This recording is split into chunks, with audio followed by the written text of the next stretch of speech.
Uh-oh, looks like there is a flood.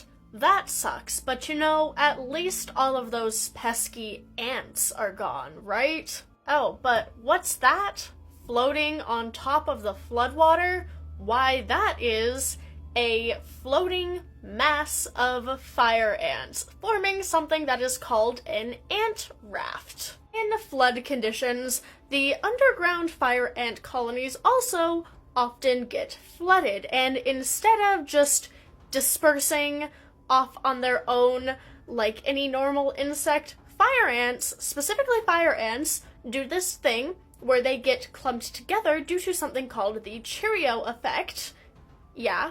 And they form this wonderful ant raft.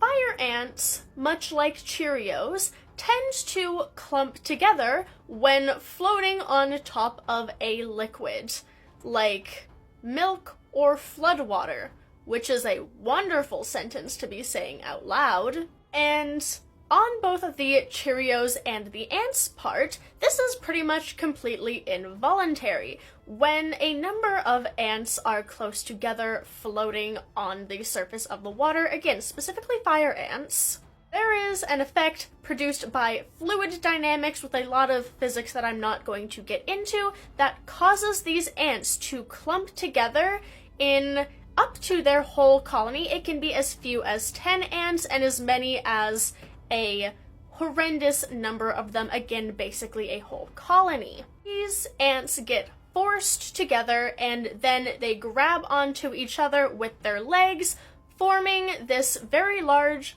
buoyant ant raft. And sometimes, too, they can also contain the ant larva, which is those white little things up there. And reportedly, these rafts last pretty much as long as the flood lasts, which in some cases can be for months, until these ants land on a solid enough surface to disband, the fluid dynamics stop forcing them together, and they can recolonize to wherever they landed.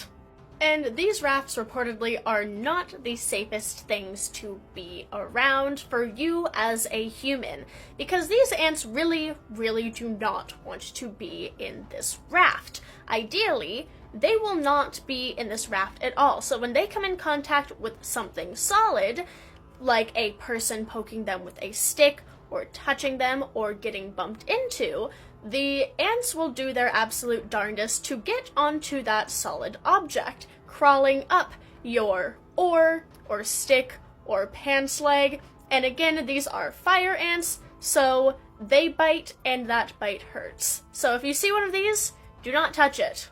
Do not touch it, because you will have a very bad day.